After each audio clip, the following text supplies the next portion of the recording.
Baik, bismillahirrahmanirrahim. Assalamualaikum warahmatullahi wabarakatuh, teman-teman semua. Kembali lagi berjumpa di mata kuliah Sistem Informasi Geografis. Jadi untuk materi yang saya sampaikan ini, kita masuk di materi perkuliahan 8 dan ke-9. Perlu teman-teman ketahui bahwa sebenarnya materi ini merupakan materi replace ya, yang sebenarnya sebelumnya sudah saya sampaikan ya, sudah saya upload di Google Drive ya. Namun karena ketika itu ada sedikit kendala teknis ya, saya mendapatkan laporan dari beberapa di antara kalian semua, katanya suaranya kok tidak bisa diakses ya. Kemudian setelah saya cek, kebetulan mikrofon saya itu sedang ada masalah ya.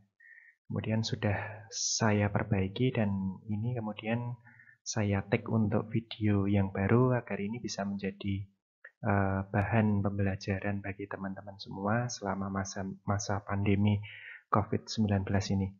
Ya, oke. Jadi untuk perkuliahan ke-8 dan ke-9 ini kita akan mendiskusikan mengenai dua hal ya.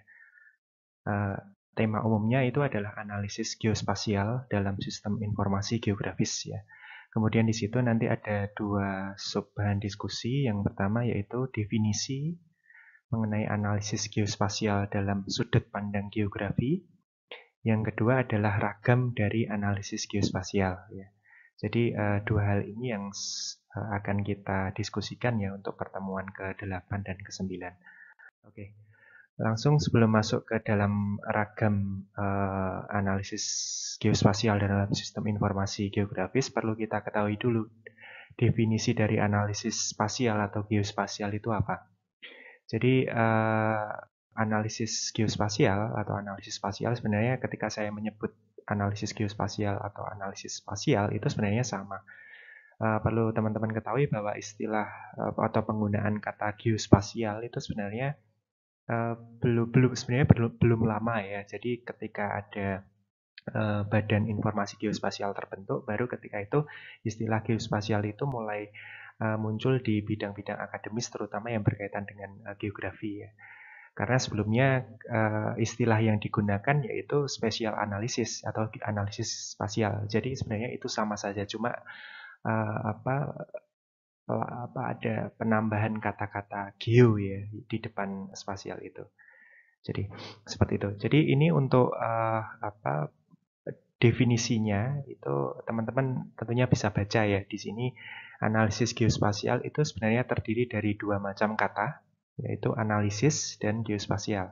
Ya, dua kata itu kemudian digabung menjadi satu, kemudian terkombinasi ya menjadi istilah baru yaitu analisis geospasial. Nah, ketika mengartikan atau mendefinisikan analisis geospasial, tentunya kita harus tahu dulu definisi dari analisis itu apa, kemudian definisi dari geospasial itu apa. Ya. Untuk definisi analisis sendiri, ini saya ambil dari Kamus Besar Bahasa Indonesia ya teman-teman. Teman-teman bisa baca di dalam slide ini bahwa analisis itu adalah penguraian suatu pokok atas berbagai bagiannya. Ya. Dalam penelaan bagian itu sendiri, serta hubungan antar bagiannya untuk memperoleh pengertian arti yang tepat dan pemahaman arti keseluruhan. Itu definisi dari kata-kata analisis dari yang saya ambil dari Kamus Besar Berbahasa Indonesia.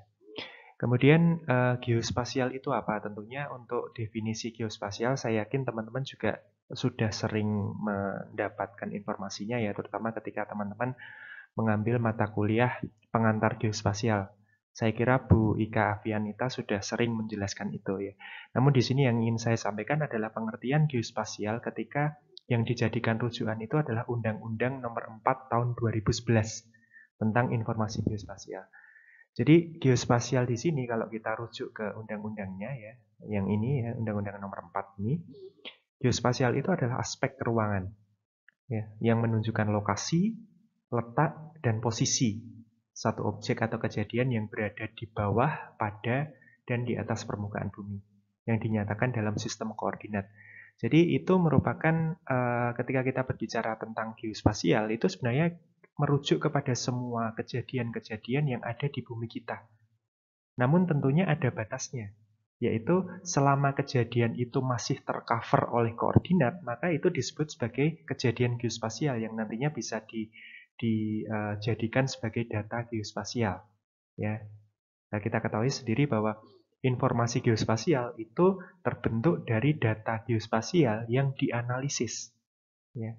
Jadi data-data geospasial inilah yang nantinya memiliki peranan penting untuk membentuk atau menciptakan informasi geospasial. Ya. Jadi untuk ruang lingkupnya ini sangat luas. Ya. Sangat luas, ada di permukaan bumi, di bawah permukaan bumi, dan di atas permukaan bumi. Namun memiliki batasan koordinat.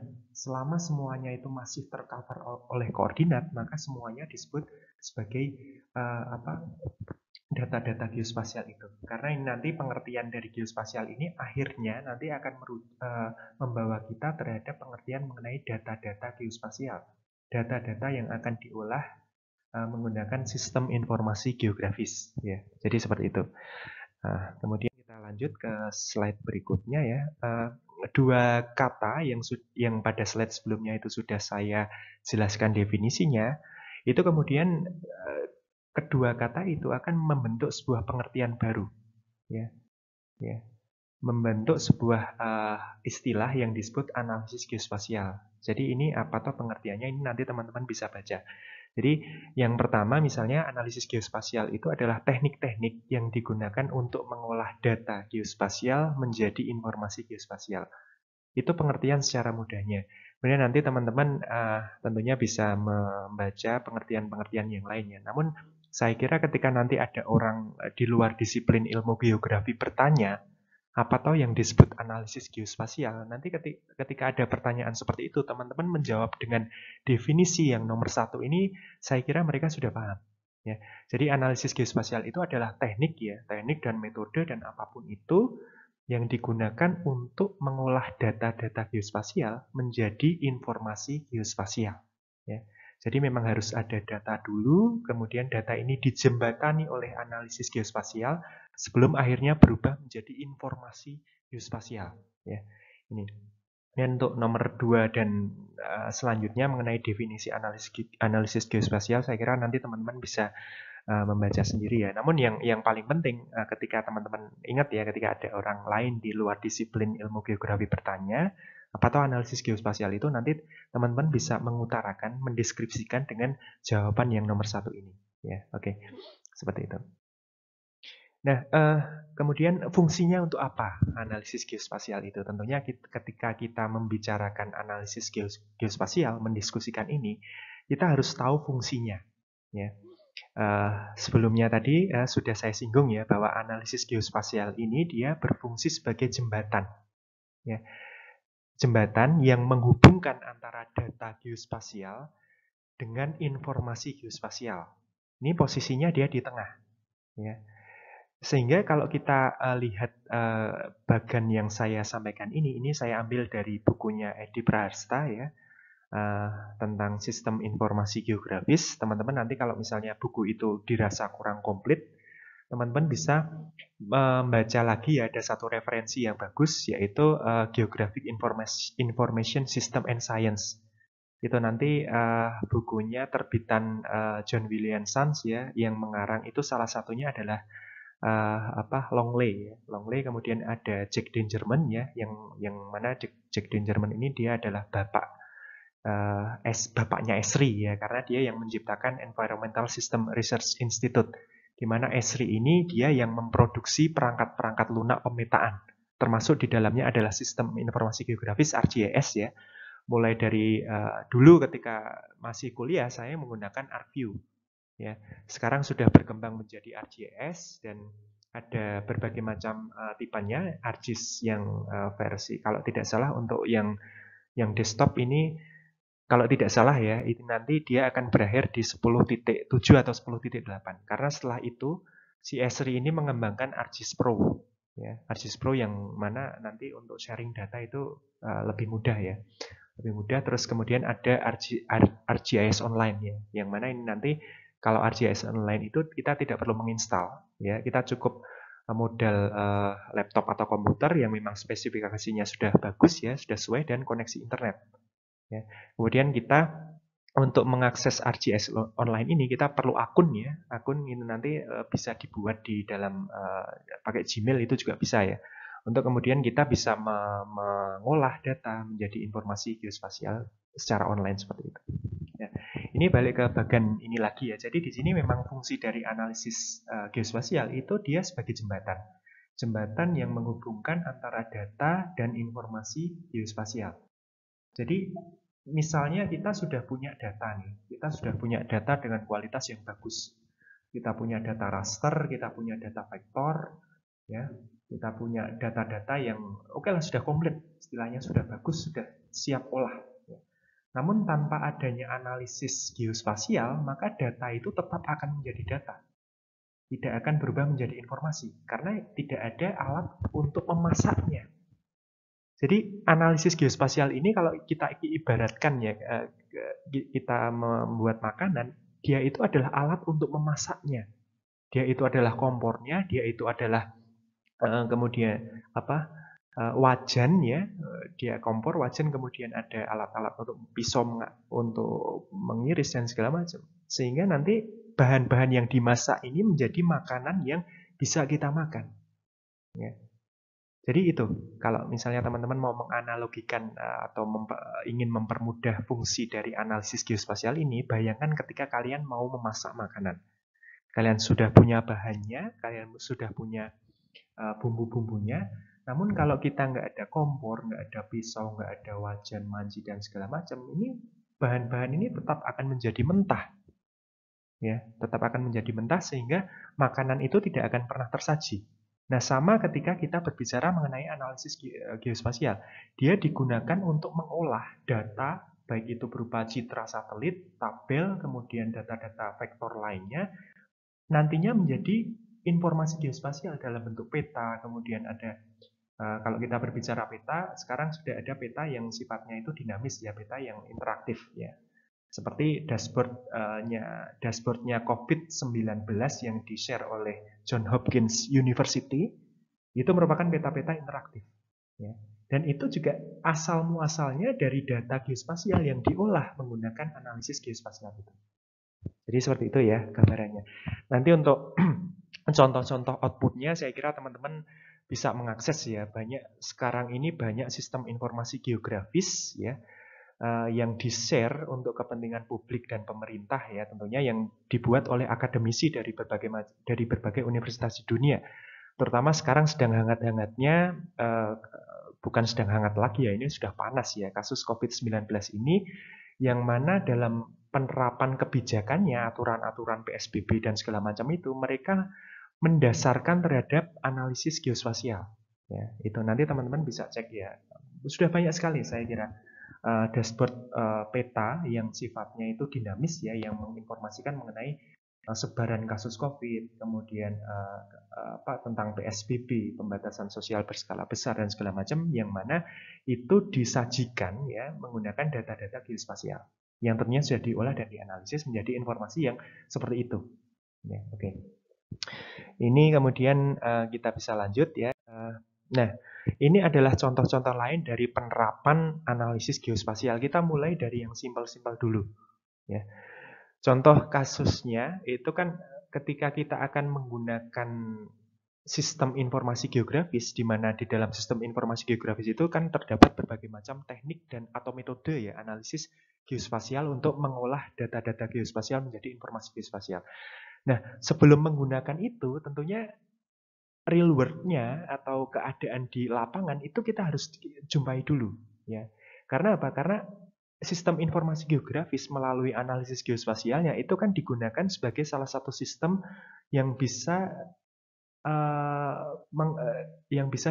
digunakan sebagai decision support system ya, atau membantu berbagai penanganan permasalahan ya. Jadi memang permasalahan yang di real world-nya atau di dunia nyatanya itu kita harus jumpai dulu ya. Misalnya untuk kasus sederhananya seperti ini. Ini yang paling sederhana ya. Ketika itu tahun 2018 ya, tanggal 11 Mei saya masih ingat, hari Jumat ya. Hari Jumat, cuma untuk jamnya saya agak lupa ya. Mungkin kurang lebih jam 10 lebih 15 lah itulah.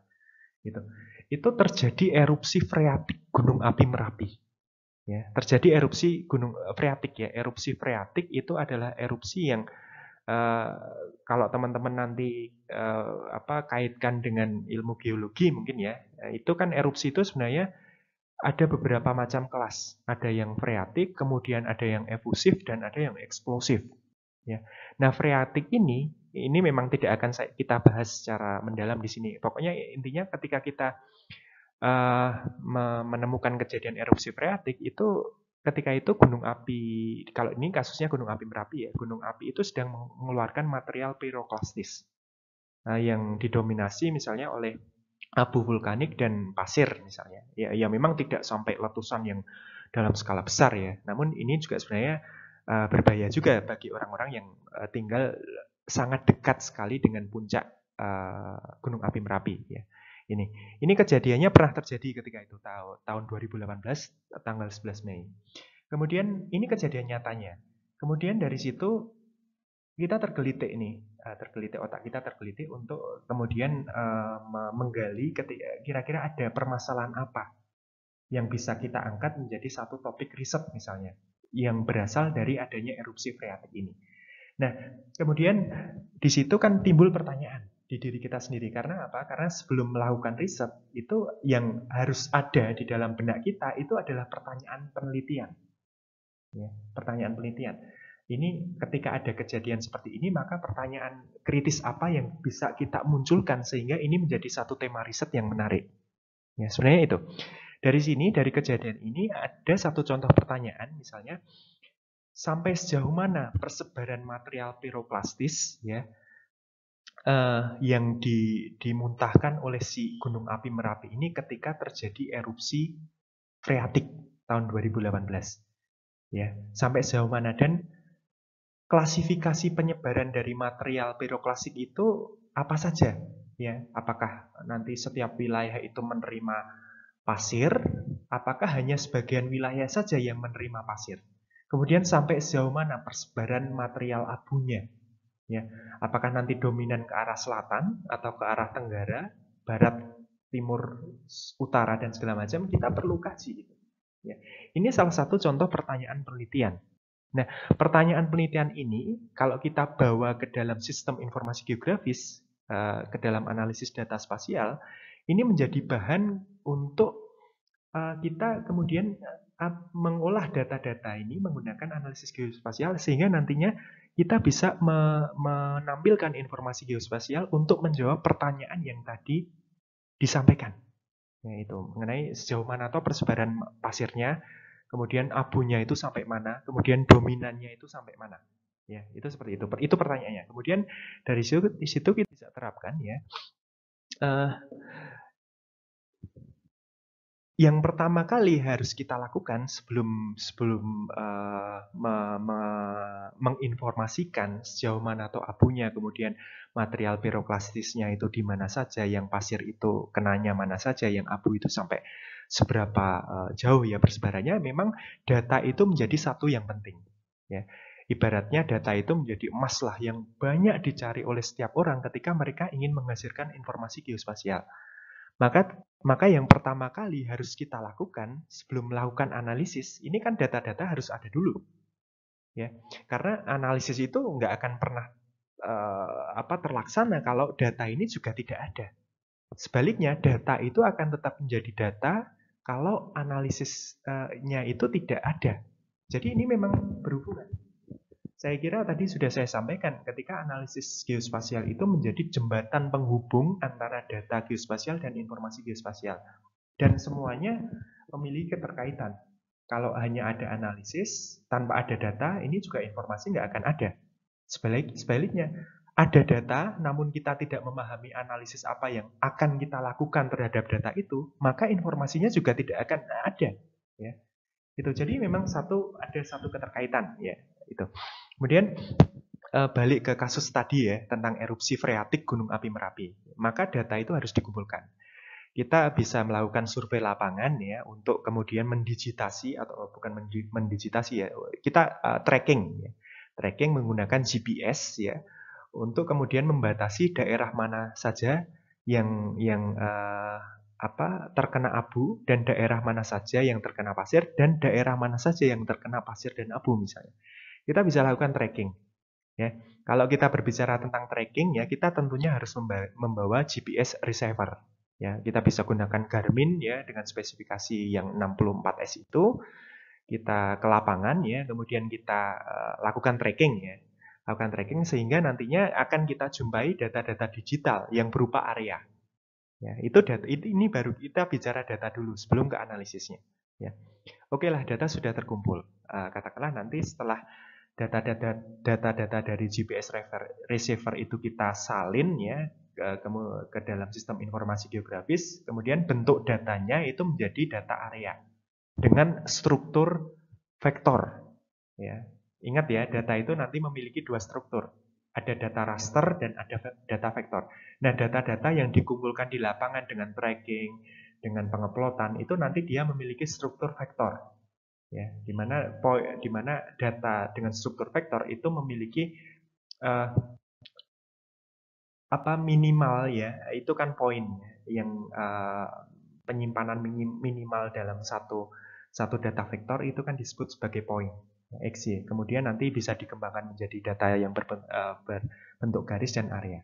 Dan ini ketika kita membatasi daerah sebaran material erupsi freatik, itu kan berarti kita berbicara tentang data-data vektor yang berbentuk area. Sehingga seperti ini hanya ilustrasi ya. Ini hanya ilustrasi. Terus kemudian sudah disalin ke dalam ArcGIS dan bentuknya seperti ini. Kemudian setelah itu ya, ini kemudian hasil dari analisis geospasial ini yang paling sederhana. Ya, kita sudah dapat datanya, kemudian kita sudah salin di ArcGIS, ya, sudah salin ke ArcGIS, kemudian kita butuh informasi dasarnya atau peta dasarnya, ya, atau background dari apa yang akan kita sampaikan ke publik misalnya. Tentunya background ini kita bisa cari ya, atau peta dasarnya ya untuk menampalkan data-data lapangan kita. Ya, ini kan berarti di sini ada dua layer. Yang pertama ini adalah layer yang ini backgroundnya ini yang dimana di sini teman-teman bisa melihat kondisi real di lapangan ya dari foto udara ini atau citra satelit ya. Ini diambil dari digital globe ya. Kemudian ini layar pertama. Kemudian layar yang kedua itu adalah data-data lapangan yang sudah kita kumpulkan tadi. Ya. Sehingga dengan adanya dua data ini kita bisa lakukan penampalan. Ya, kita tampalkan, kita overlaykan. Nah, overlay ini merupakan salah satu dari ragam analisis geospasial yang disediakan oleh ArcGIS. Ini sangat sederhana sekali. Dan ini yang teman-teman sedang lihat saat ini di monitor kalian, baik monitor laptop maupun monitor HP lah sama saja ya. Ini adalah hasil dari analisis geospasial menggunakan metode atau teknik overlay. Ini sangat sederhana, karena overlay itu nanti minimal harus ada dua layer yang ditampalkan. Nah, dari hasil penampalan dua data ini sebenarnya sudah menjadi informasi. Ya. Karena kita sudah ada data, kemudian data itu kita tampalkan dengan metode atau teknik overlay, sehingga ini sudah menjadi informasi mengenai persebaran material piroklastik erupsi freatik Merapi pada hari Jumat 11 Mei tahun 2018. Dari sini kita bisa lihat ya, daerah mana saja yang hanya terkena abu, atau daerah mana saja yang hanya terkena pasir, dan daerah mana saja yang terkena abu dan pasir. Ya, ini kita sudah bisa menyampaikan informasi ini kepada orang-orang. Ya, dan informasi ini akan lebih. Kenapa ini lebih memiliki value daripada informasi yang hanya disampaikan lewat teks?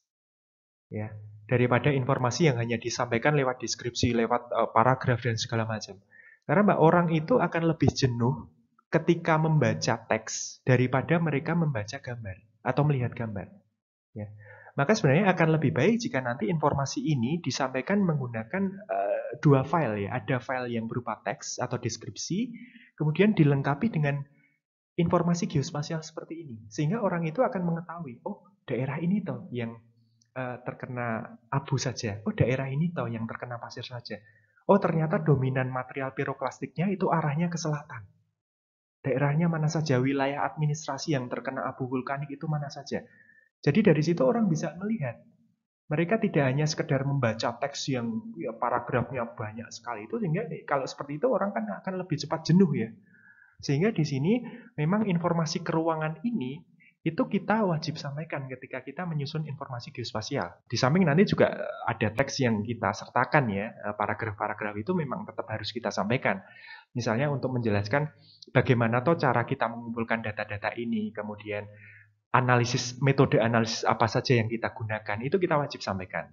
Ya, namun ini juga penting untuk informasi hasilnya ini wajib kita sampaikan menggunakan peta-peta seperti ini agar orang juga tidak jenuh, dan menggunakan peta itu biasanya informasi itu akan lebih cepat sampai ke otak ya, karena dia gambar picture ya, tidak hanya sekedar teks yang membuat jenuh seperti itu.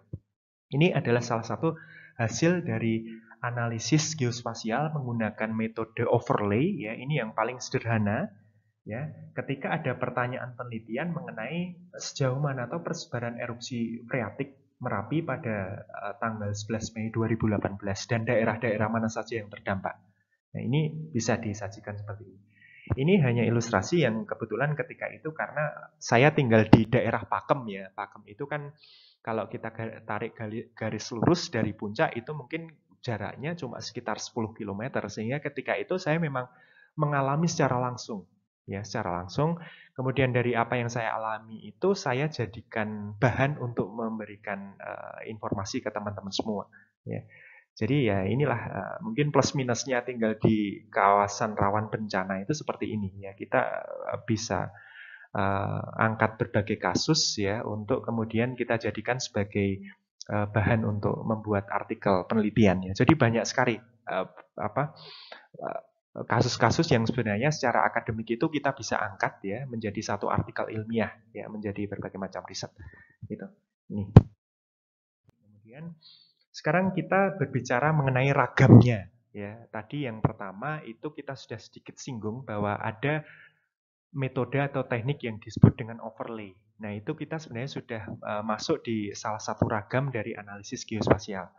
Dan kemudian ada beberapa ragam yang lain ya, beberapa ragam yang memang disediakan oleh perangkat pemetaan ya, perangkat pemetaan terutama ArcGIS yang mana nanti ketika teman-teman belajar geografi di program studi geografi Universitas Amikom, nanti teman-teman akan mengakrabi perangkat lunak ya yang disebut ArcGIS itu, karena nanti ketika kita membuat informasi geospasial ya, kita nanti akan banyak menggunakan software itu, software si ArcGIS itu, baik nanti yang versi desktop maupun yang versi online ya, sehingga nanti teman-teman kedepannya akan akrab itu.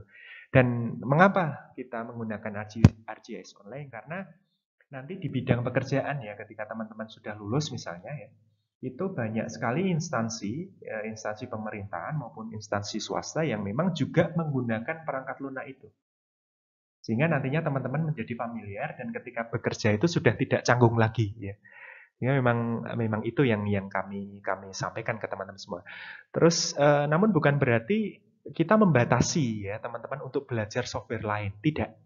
Karena sebenarnya banyak sekali software-software pemetaan yang memang bisa dipelajari ya. Contohnya saya sendiri dulu ketika kuliah itu saya juga belajar Global Mapper.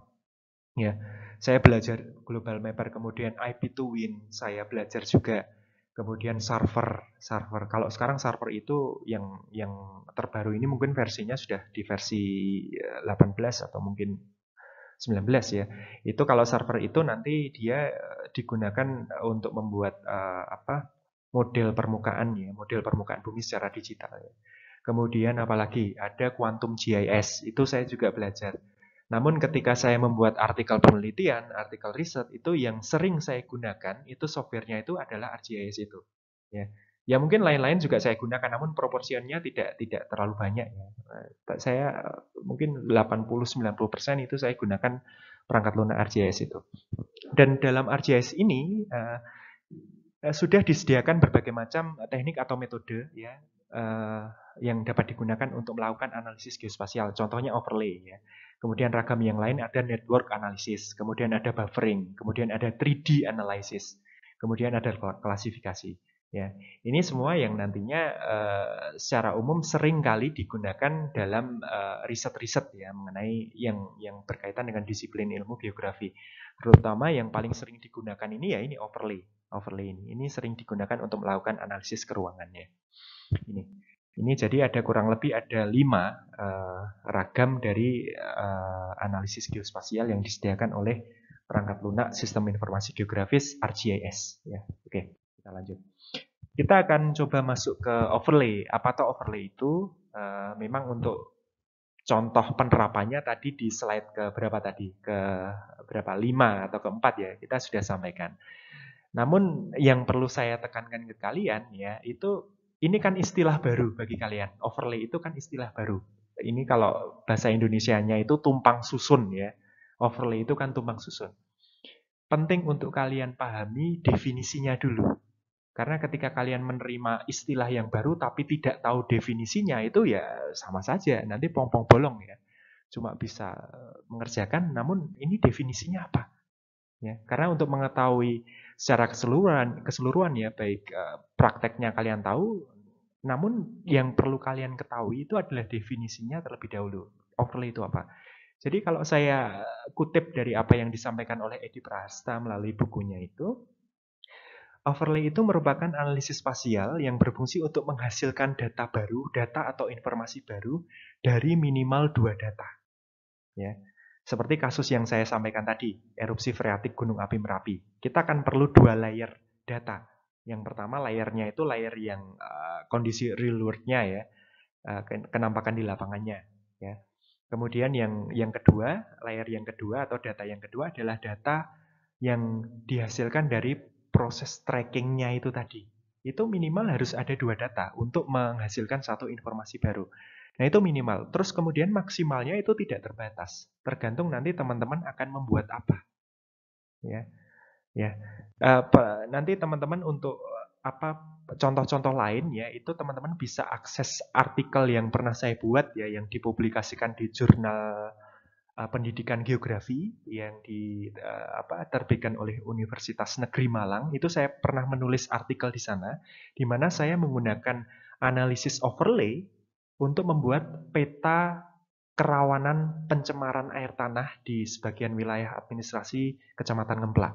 Ya, itu saya menggunakan kalau tidak salah ada sekitar berapa? 3 atau 4 layer peta atau layer data.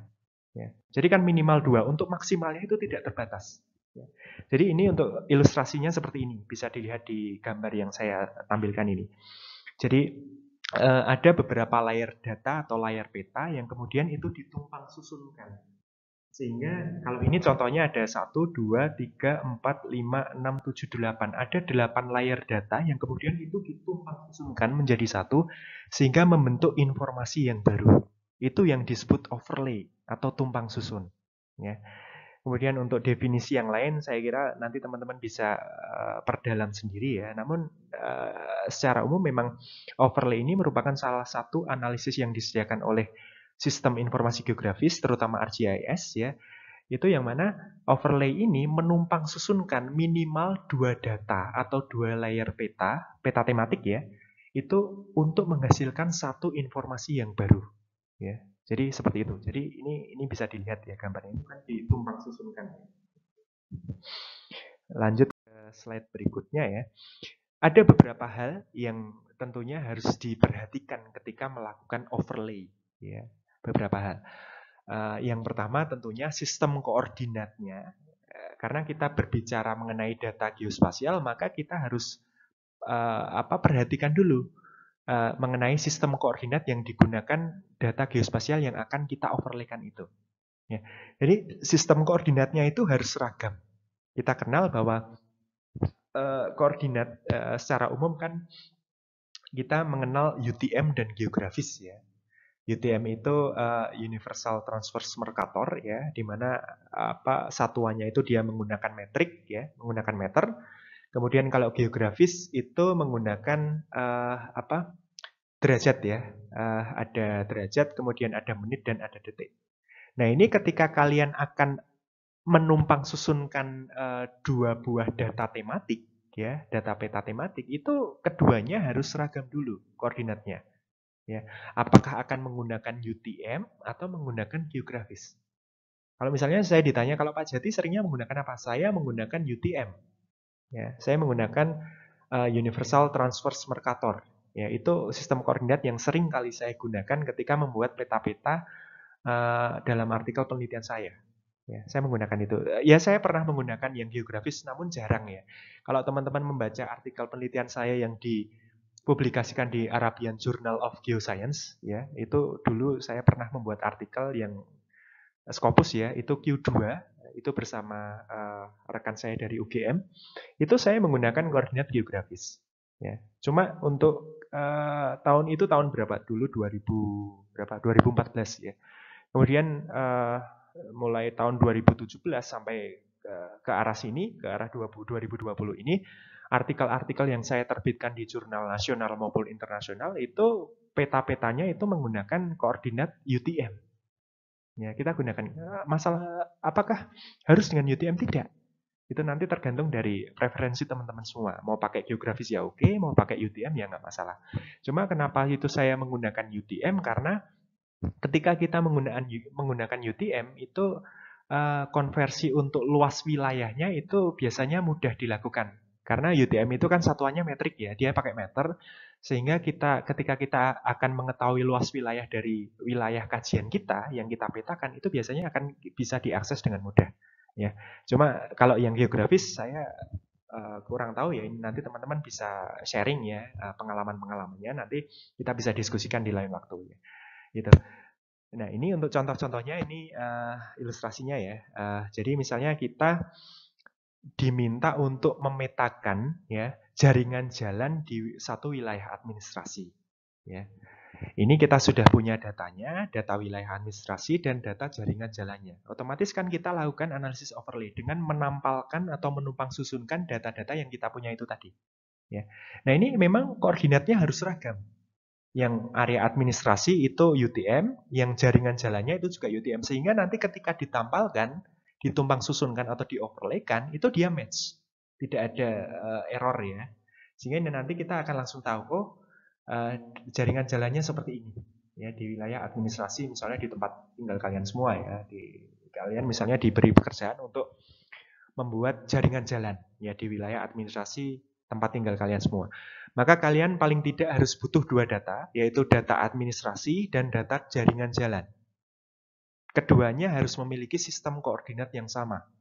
Kalau misalnya pakai geografis, ya udah semuanya pakai geografis semua. Tapi kalau UTM, ini nanti juga harus disesuaikan. Yang administrasi itu menggunakan UTM, yang jaringan jalannya juga menggunakan UTM. Kalau misalnya salah satunya saja menggunakan geografis, maka yang satunya juga harus menggunakan geografis. Tidak bisa. Nanti dua koordinat yang berbeda itu ditumpang susunkan. Nanti biasanya sistem itu akan mendeteksi sebagai sebuah error. Ya. Nanti tidak bisa terlaksana. Makanya harus seragam. Ini yang harus diperhatikan ketika melakukan overlay. Nah, cakupan skalanya juga harus sama. Ya, jadi misalnya kalian pengen mengoverlaykan, ini untuk contoh kasusnya ya, ini tentang penentuan kuantitas air tanah relatif di daerah aliran Sungai Galih. Ini saya ambil dari penelitiannya Sigit ya, tahun 2020. Nanti untuk secara lengkapnya teman-teman bisa mengakses di Google Scholar ya, atau misalnya kalian search di Google, kalian masukkan ini judulnya ya, nanti akan muncul artikel PDF-nya. Kalian bisa pelajari itu. Nah, dalam contoh kasus penelitian ini, si peneliti ini pengen mengetahui potensi kuantitas air tanah relatif di daerah aliran Sungai Galih ketika itu ya. Nah, ini wilayah kajiannya ini ya, yang diarsir ini. Nah, kemudian di situ si peneliti ini kan membutuhkan beberapa data tematik, beberapa data atau layer-layer tematik. Di sini dia membutuhkan peta batuan, kemudian peta tekstur tanah, peta kemiringan lereng, peta penggunaan lahan, dan peta isoyer. Kemudian dari 5 macam peta tematik ini dia dioverlaykan, ya, dioverlaykan sehingga nanti membentuk satu informasi yang baru yang disebut peta potensi kuantitas relatif air tanah di daerah penelitian itu. Nah, ini memang semua data yang akan dioverlaykan ini wilayah cakupannya juga harus sama, harus di daerah penelitian yang diarsir ini. Ya. Jadi baik peta batuan maupun peta tekstur sampai pada peta isoid ini juga harus sama. Wilayahnya di situ, di bagian yang diarsir itu tadi. Nah, nanti kalau ada satu saja wilayah itu yang di luar dari wilayah penelitian, nah ini nanti tidak akan informasinya tidak akan bisa dihasilkan dengan baik ya, karena nanti ada informasi yang hilang. Ya, jadi memang harus di situ. Kalau misalnya kalian ngambil daerah penelitiannya di area X, nanti untuk data-datanya juga harus data-data yang ada di area X itu sebelum nanti dioverlaykan. Jadi harus di satu wilayah. Kemudian, nah ini overlay itu sebenarnya itu memiliki dua subteknik. Ya, karena kenapa saya sebut subteknik? Karena overlay ini sebenarnya juga sudah merupakan teknik yang disajikan oleh ArcGIS. Nah, di dalam overlay ini ada dua subteknik atau metode lagi. Yang pertama adalah metode overlay yang dilakukan dengan scoring. Yang kedua adalah yang tanpa skor. Ya, contoh yang tanpa skor saya kira teman-teman tadi sudah melihat contoh-contoh yang saya berikan yang di awal ya, ketika kita menumpang susunkan hasil tracking terhadap material erupsi freatik terhadap peta dasar. Itu sekedar ditampalkan saja. Ya, ditampalkan dan itu tidak melalui proses scoring. Ya, sejauh koordinatnya sama ya, sistem koordinatnya sama dan nanti cakupannya ya di sekitar wilayah itu. Cakupan datanya ya pasti nanti akan dihasilkan informasi geospasial yang memang berdasarkan data-data yang sudah ditumpang susunkan itu tadi. Itu yang tanpa skor. Terus kemudian contoh yang kedua tadi ya, ilustrasi mengenai pembuatan peta jaringan jalan di satu wilayah administrasi. Ya, itu tanpa skor juga karena teman-teman hanya menampalkan data administrasi dan data jaringan jalan. Sejauh nanti sistem koordinatnya sama, itu nanti akan bisa informasi mengenai jaringan jalan ya di wilayah administrasi yang kalian teliti itu akan dapat dimunculkan ya. Itu yang tanpa skor. Nah, kemudian sekarang yang penting saya yang perlu saya sampaikan ya, ini juga penting yang dengan skor ya. Dan saya kira kalau di artikel-artikel penelitian itu overlay yang digunakan adalah overlay yang dengan skor ya atau dengan scoring ya. Itu. Ini ada beberapa contohnya. Nah, ini yang tanpa skor ya. Tadi saya contoh-contoh yang lain yang tanpa skor nanti teman-teman bisa melihat di websitenya OpenStreetMap. Ya, kalian bisa akses ini gratis, tinggal search di Google saja OpenStreetMap.org. Nanti teman-teman bisa melihat ya mengenai jaringan jalan atau jaringan jaringan jalan ya, baik itu jalan lokal, jalan provinsi, bahkan jalan untuk bersepeda pun di situ ditampilkan. Nah, di dalam jaringan jalan secara keseluruhan ya itu kan ketika nanti teman-teman membuka ini ya, OpenStreetMap ini, itu kan kalian bisa mengakses ya, setiap jalan itu dipetakan oleh OpenStreetMap ini. Ya. Area administrasi juga ada di situ. Nah, mereka ini ketika memetakan OpenStreetMap ini, memetakan jaringan jalan menggunakan OpenStreetMap ini, itu mereka mengumpulkan berbagai macam kelas jalan. Ada yang jalan untuk bersepeda, ada yang untuk transportasi umum, kemudian ya dan lain sebagainya. Nah, itu ditampilkan dalam satu tampilan desktop itu ya, user interface ya, user interface-nya OpenStreetMap.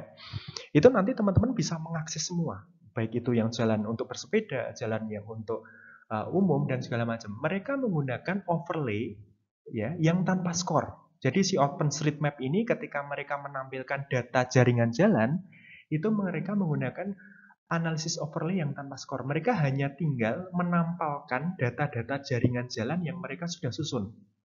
Ya, ya macam-macam ada layer jaringan jalan yang untuk bersepeda, layer jaringan jalan untuk transportasi umum, layer jaringan jalan yang hanya untuk pejalan kaki, mereka tampalkan semua.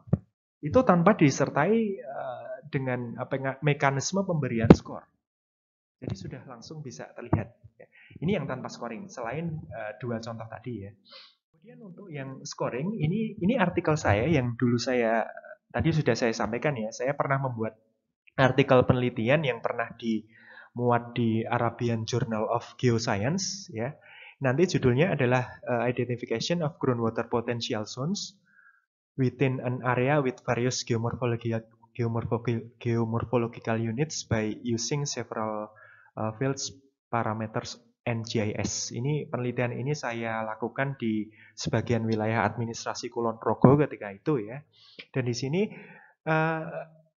tujuan dari penelitian saya ini adalah saya ingin mengidentifikasi mengenai daerah yang berpotensi air tanah ya di sebagian wilayah administrasi Kulon Progo itu.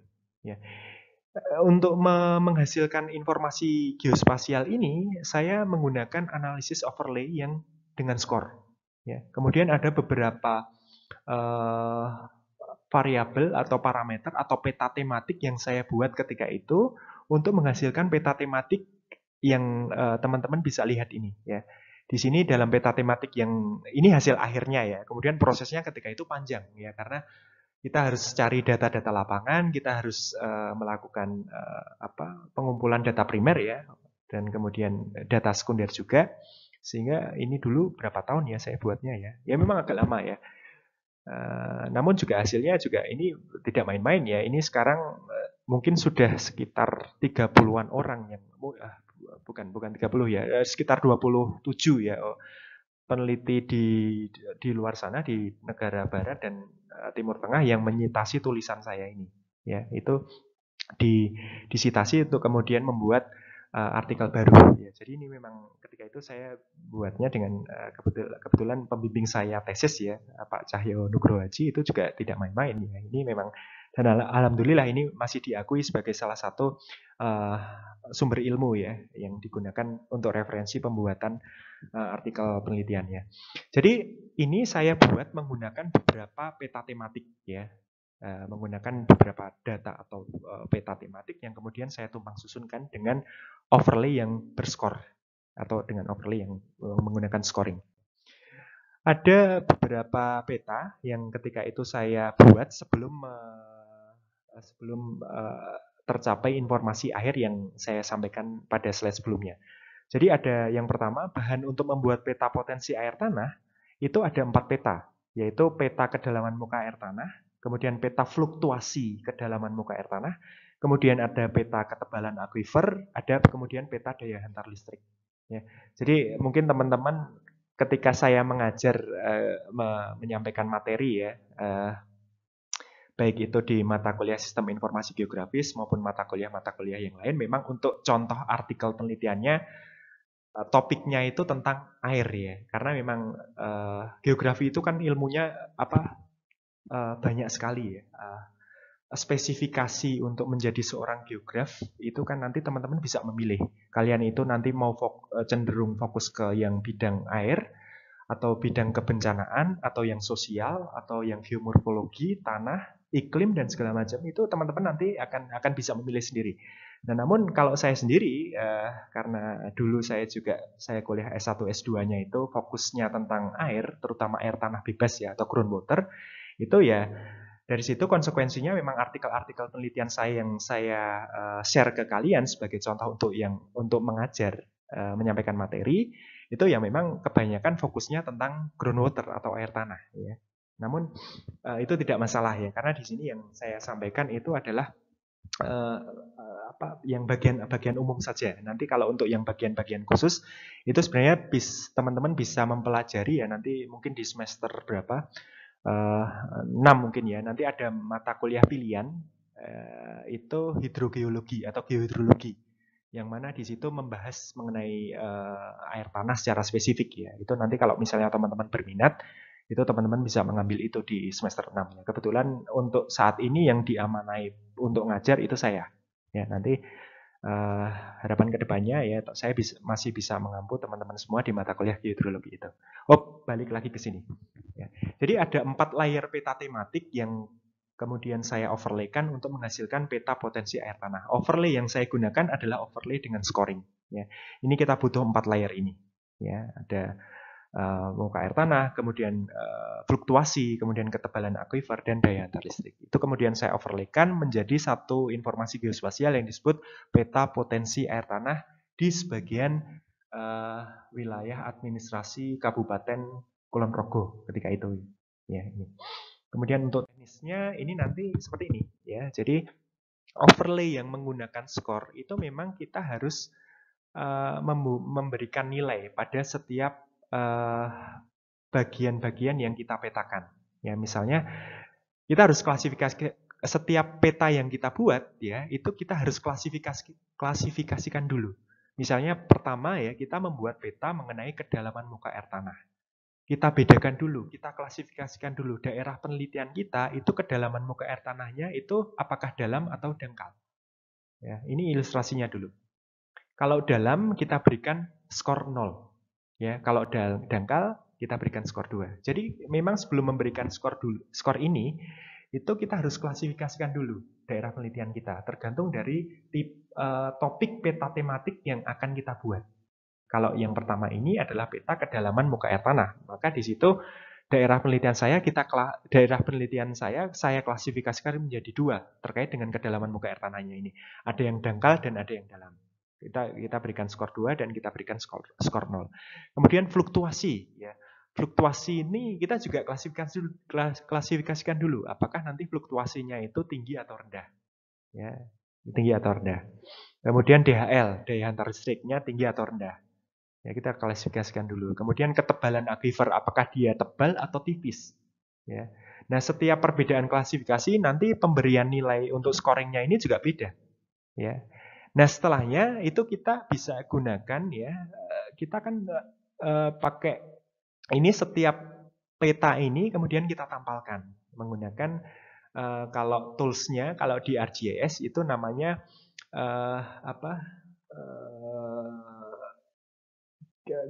intersect ya, kita pakai intersect ya. Nah, nanti pakai intersect. Nanti ada satu metode digital yang memang disediakan oleh ArcGIS yang memang itu digunakan untuk melakukan overlay. Ya, overlay ini dengan skor ini. Ini karena nanti untuk masalah teknis untuk teknis overlay-nya nanti kita akan bahas di kesempatan yang lain ya, atau nanti di praktikumnya saya kira nanti Bu Nugi juga akan menjelaskan tentang overlay ini. Itu. Ini kan teorinya dulu ya. Jadi ini nanti kita tampalkan dan nanti setiap terjadi penampalan peta tematik ini ya skornya itu juga akan berubah ya. Untuk merubah skor ini kita bisa lakukan operasi perhitungan ya, kita bisa gunakan penjumlahan, perkalian ya. Pengurangan juga bisa dan pembagian. Namun yang sering kali digunakan dalam pembuatan peta-peta tematik yang menggunakan overlay berskor dalam artikel penelitian itu biasanya yang sering digunakan itu adalah perkalian atau penjumlahan. Ya. Sebentar saya skip dulu. Ini saya mau ngecharge baterai laptop ya. Sebentar.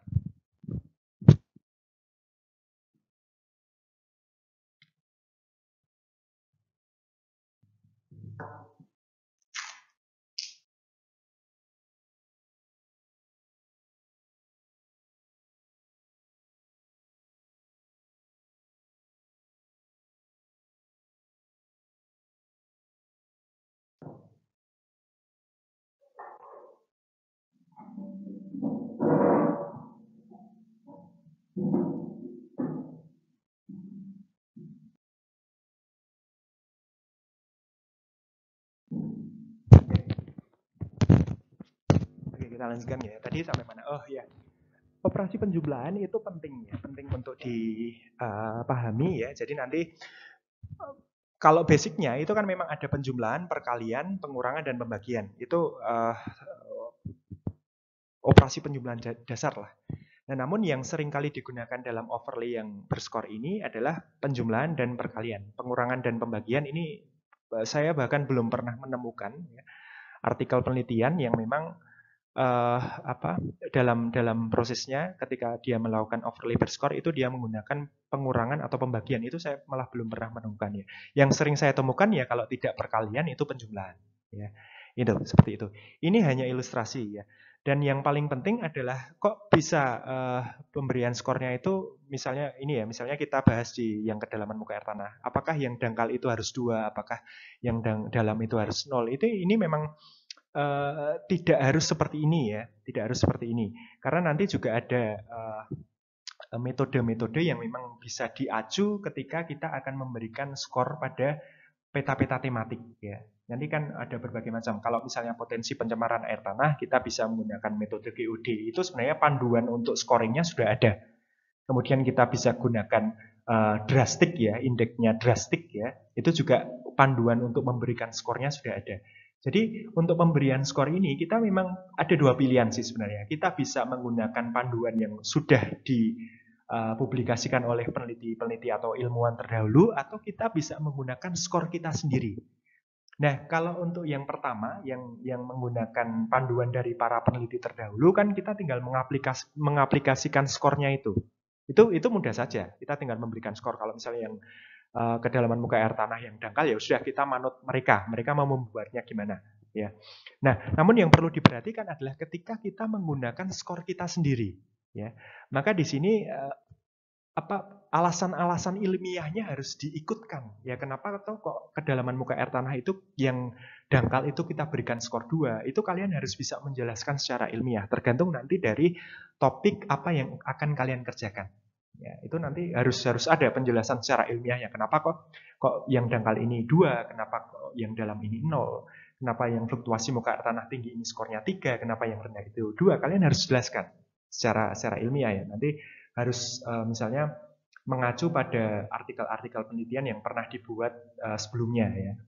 Itu kalian juga harus acu sehingga kalian menjadi memiliki background yang kuat ketika kalian akan menjelaskan kepada orang lain kenapa toh ini kok diberikan skor 2, kenapa diberikan skor 3. Kenapa toh kok kalian tidak menggunakan skor yang sudah ada, yang sudah di-share oleh para peneliti atau ilmuwan sebelumnya, itu kalian harus bisa menjelaskan. Ya. Jadi ada 2 skor, yang pertama skor yang kita tinggal menerapkannya saja, yang kedua itu skor yang dari kita sendiri, itu dari justifikasi kita sendiri. Kenapa toh kok ini yang tebal diberikan 2, kenapa yang tipis diberikan 1, dan segala macam. Ini. Kemudian nanti kita jumlahkan ya, ini hasil akhirnya seperti ini. Ya, jadi ada yang 9, ada yang 10, ada yang 7, ada yang 5, dan segala macam. Nah, ini hasil penjumlahan skornya ya. Jadi ketika 4 parameter peta tematik yang tadi di-overlaykan itu di scoring total, ini yang dulu saya gunakan itu adalah operasi matematika yang berupa penjumlahan ya. Jadi seperti yang saya sampaikan tadi, operasi matematika yang sering digunakan itu kalau tidak penjumlahan ya perkalian kalau dalam scoring ini. Pengurangan dan pembagian saya malah belum pernah menemukan ada artikel penelitian yang menggunakan 2 operasi yang berupa pengurangan dan pembagian. Yang paling sering itu adalah penjumlahan dan perkalian. Nah, ini hasil akhirnya seperti ini. Ya. Ada yang skor 7, 9, 10, 5, 4, dan segala macam. Nah, ini kemudian kita lakukan klasifikasi. Tadi tujuan akhirnya itu adalah menentukan potensi air tanah berdasarkan informasi geospasial di sebagian wilayah administrasi Kabupaten Kulon Progo. Ya. Nah, ini setelah hasil akhirnya itu tercapai, ini kan angka-angka semua. Angka-angka ini tentunya berasal dari angka-angka yang dari peta tematik yang di-overlaykan itu tadi. Dan nanti kita bisa lakukan klasifikasi. Misalnya yang skor akhirnya itu kurang dari 7, maka kita berikan notasi potensi air tanahnya itu rendah. Ya, tentunya disebabkan oleh beberapa faktor ya. Misalnya dari muka air tanahnya yang dalam, terus kemudian ada DHL-nya itu ternyata tinggi, ya. Kemudian ketebalan aquifernya itu ternyata tipis dan segala macam. Kemudian yang skornya itu 7 sampai 9, kita bisa berikan keterangan atau notasi potensi air tanahnya itu sedang. Ya. Kemudian yang lebih dari 9 itu potensi air tanahnya tinggi. Ya, itu hasil akhirnya seperti ini. Kemudian wilayahnya mana saja, yaitu kita nanti bisa tambahkan informasi administrasinya ya.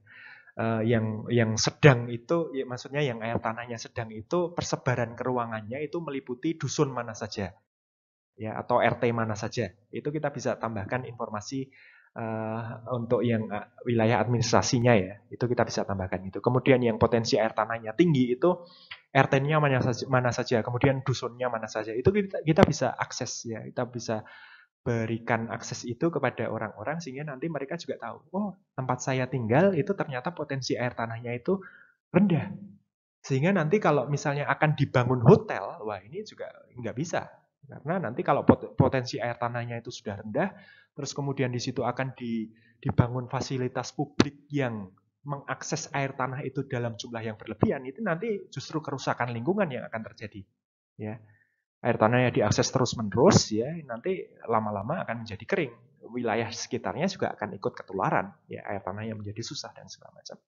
Ini mengenai pentingnya penerapan informasi geospasial. Kalau ini yang saya contohkan ini untuk kasus air tanah yang dihasilkan melalui metode overlay yang berskor. Ya, ini contohnya. Kemudian untuk contoh-contoh yang lain, nah ini untuk contoh pemberian skornya ya. Itu ketika itu memang saya kemudian ketika memberikan skor ini kan saya diskusi dulu ya dengan pembimbing tesis saya ketika itu. Ini seperti ini ya. Kenapa kok yang rendah itu skornya mungkin paling tinggi ya? Kenapa yang pertama ini ya? Kenapa kalau yang muka air tanahnya itu dangkal skornya paling tinggi, kita berikan skor bobot 10 ya? Kenapa kok itu paling tinggi? Kenapa kalau yang air tanahnya itu dalam itu bobotnya atau bobot skornya itu paling rendah? Ini semuanya ada alasan-alasan ilmiahnya. Ya, kalau air tanahnya itu dangkal, kan dia berarti mudah untuk diakses. Ya, mudah untuk diakses sehingga di sini orang-orang akan mudah menggunakannya sehingga uh, potensinya itu kan baik. Air tanah yang dangkal itu menandakan potensi air tanah di sekitarnya pada lapisan akuifernya itu sangat banyak. Ya, sangat banyak sehingga dia menjadi dangkal. Kemudian kalau yang daya hantar listrik misalnya, fluid conductivity, itu kenapa kalau yang nilai DHL-nya itu tinggi, skornya justru rendah? Itu karena apa? Ini berkaitan dengan kualitas air. Kalau misalnya daya hantar listriknya itu tinggi, itu berarti air itu kan tidak aman untuk dikonsumsi manusia. Ya, daya hantar listrik itu menunjukkan seberapa besar kandungan garam ya, kadar garam yang berada di dalam sebuah air ya. Kalau garamnya itu terlalu tinggi ya, itu nanti air akan menjadi asin. Ya orang nggak bisa minum air asin ya, minumnya air tawar ya. Nah ini kenapa kalau daya hantar listriknya tinggi justru skornya itu rendah. Nah inilah yang kemudian harus dijelaskan secara akademis menggunakan artikel-artikel yang bisa dijadikan sebagai rujuk yang dirujuk oleh teman-teman semua ketika membuat overlay yang berskor, yang menggunakan skor dengan justifikasi kalian sendiri. Itu background artikel-artikel sebelumnya itu juga harus banyak ya. Ini ketika itu ada berapa artikel ya yang saya acu ya, mungkin sekitar 15 sampai 20 artikel penelitian ya, dan ada beberapa buku teks ya yang memang saya acu. Itu saya gunakan untuk memperkuat kenapa saya berikan skor tinggi pada muka air tanah yang dangkal. Kenapa saya berikan skor rendah pada daya hantar listrik yang tinggi.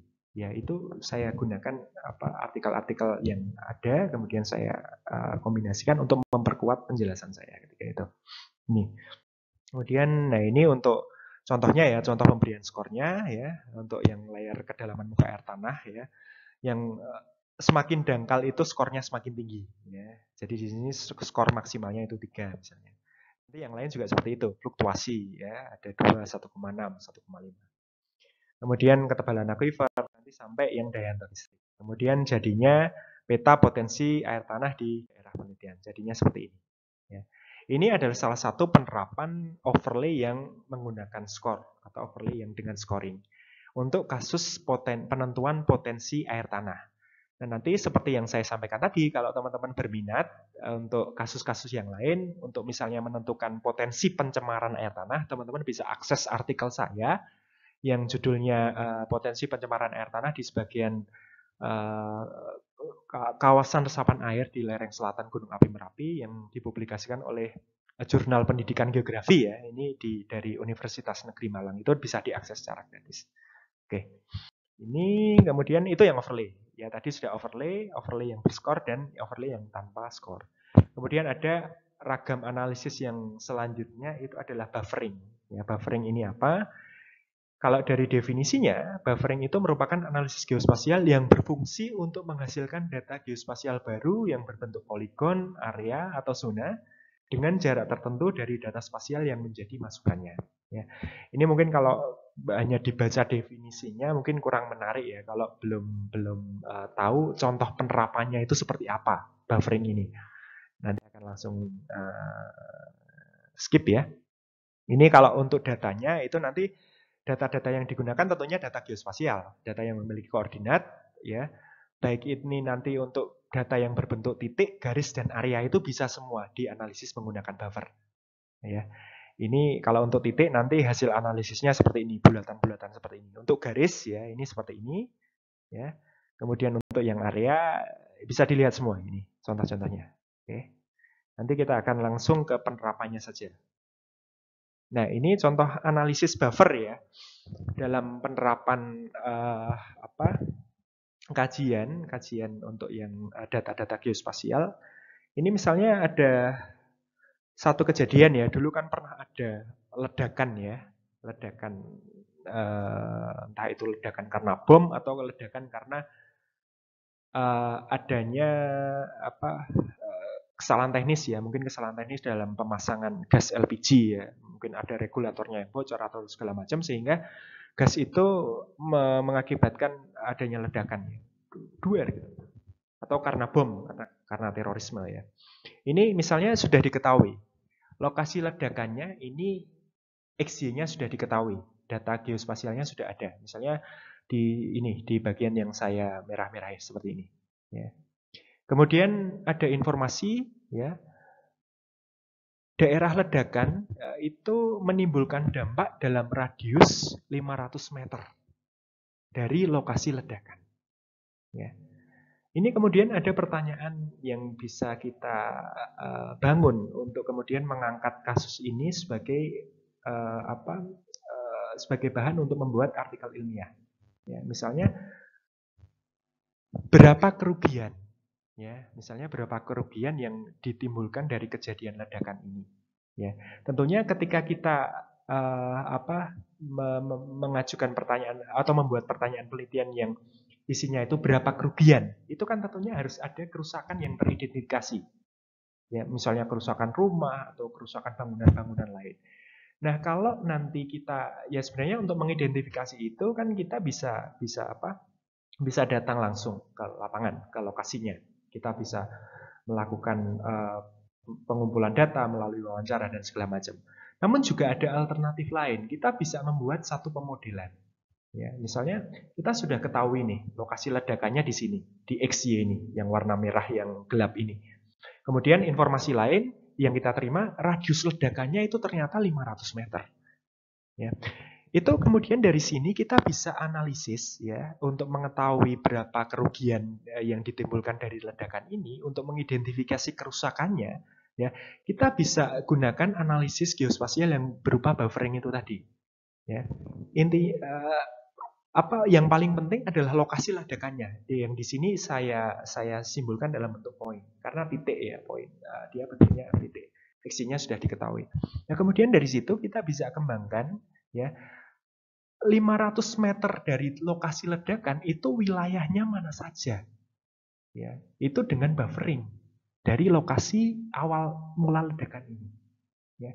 Kemudian kita berikan background ya atau peta dasarnya ini contohnya saya ambil dari OpenStreetMap yang mana dari situ kita sebenarnya bisa mengakses bangunan, pemukiman dan segala macam. Ya, kemudian kita buat buffer dari lokasi ledakannya. Kemudian sejauh 500 meter itu daerah yang berwarna merah muda ini. Itu kan di situ ada bangunan. Ada bangunan-bangunan yang terdampak ledakan itu. Ya. Tentunya di situ kita bisa menghitung kira-kira ada berapa rumah yang mengalami kerusakan. Ya, misalnya kita ibaratkan satu kerusakan itu minimal ya katakanlah ya kerugiannya katakanlah misalnya 20 juta. Ternyata dari sini, dari apa yang diinformasikan melalui buffering ini, ternyata ada 20 rumah yang terdampak ledakan itu. Semuanya rusak total misalnya. Ya udah kita tinggal kalikan aja. 20 juta kali berapa tadi? Ada 50 rumah ya misalnya. Itu tinggal kita kalikan. Berapa juta nanti ketemunya. Nah itu sudah menjadi hasil analisis ya. Hasil analisis kerusakan bangunan ya, kalau kita mau konversikan ke rupiah, itu kira-kira kerugiannya sampai berapa ratus juta atau berapa miliar misalnya. Kita bisa konversikan dengan terlebih dahulu membuat buffering zone ini.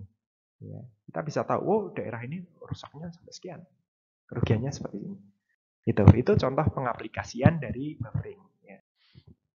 Ada contoh lain ya, hasil analisis buffering, ya itu mengenai jangkauan peluru kendali yang bisa jangkau oleh peluru kendali yang dimiliki oleh Korea Utara misalnya.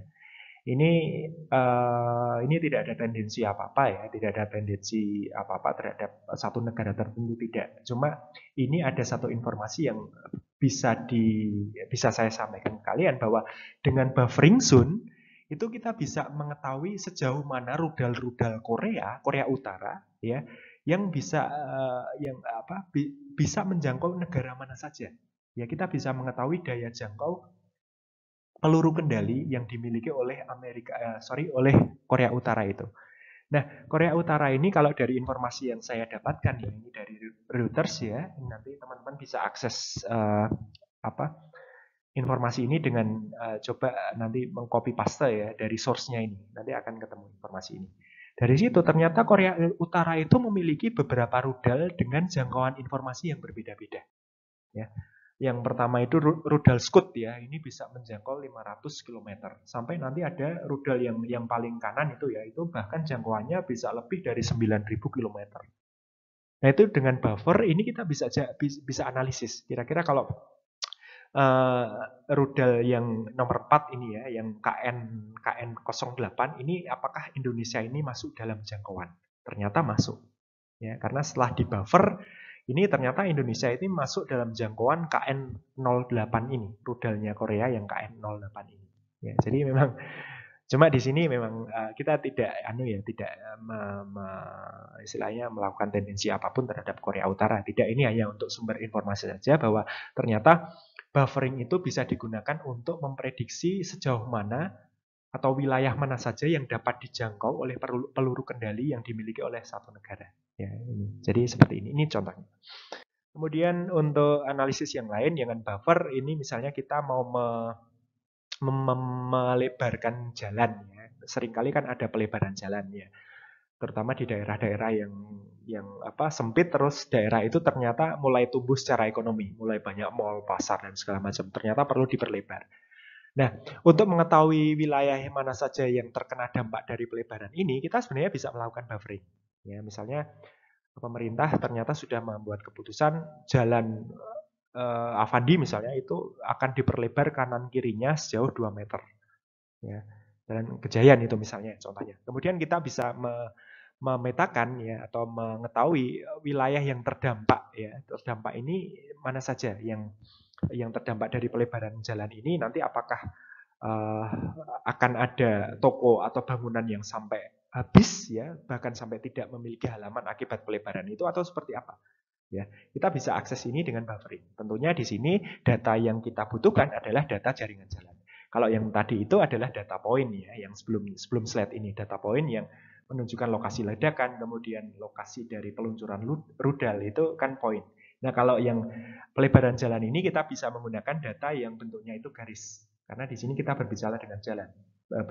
Berbicara mengenai jalan. Otomatis jalan itu kan kalau dibawa ke sistem informasi geografis, dia memiliki data yang berbentuk garis. Sehingga nanti kita bisa buffer, ya hasilnya seperti ini, yang merah-merah ini. Ya. Jadi juga untuk yang contoh yang lain itu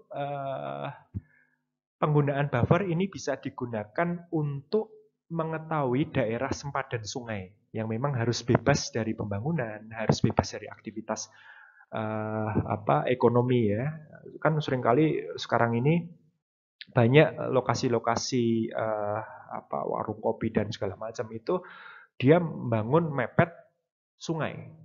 Ya, memang tujuannya ya ini mungkin sudah jadi rahasia umum ya.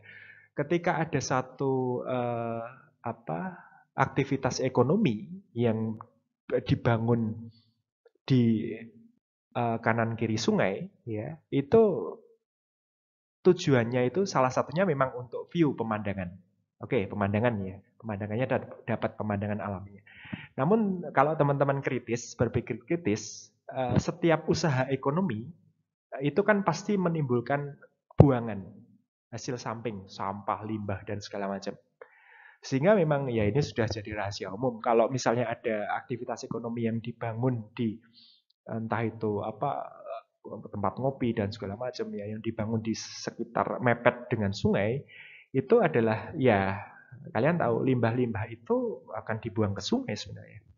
Ya, dan ini sebenarnya pemahaman seperti ini yang harus terus kita sampaikan kepada mereka ya. Nanti kalau teman-teman uh, bekerja di sektor pendidikan yang masih sekolah dasar itu ya, atau PAUD dan segala macam, atau SMP, nanti ya siapa tahu di antara kalian nanti ada yang jadi guru ya.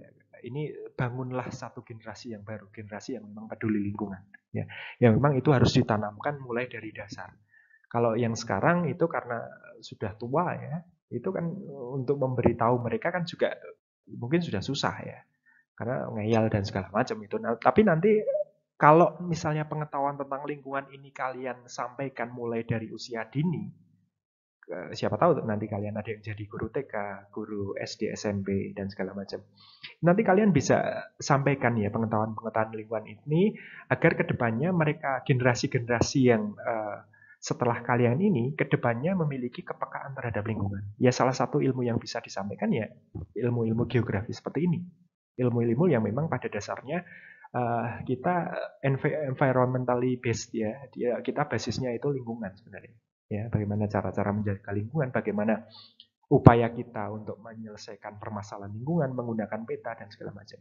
Kebencanaan ya, sumber daya alam ya, itu yang perlu kalian sampaikan nanti.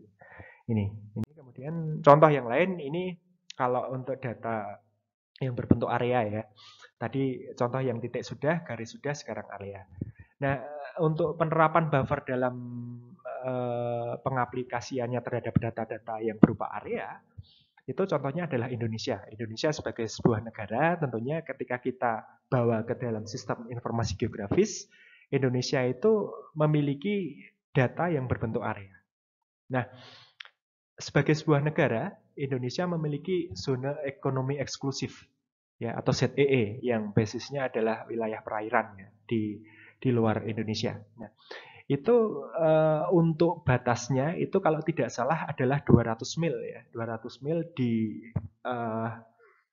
batasnya itu kan diambil batas dalamnya itu dari pulau terluar, kemudian batas keluarnya itu sejauh 200 mil. Nah, ini sebenarnya untuk mengetahui sampai sejauh mana batas ZEE-nya Indonesia, kita juga bisa lakukan buffering. Kita tinggal terapkan saja, nanti kita set ya dengan ArcGIS, nanti kita set 200 mil ya, itu nanti sampai wilayah mana saja. Nah, ini contoh pengaplikasian buffer dalam bentuk terhadap data-data yang berbentuk area.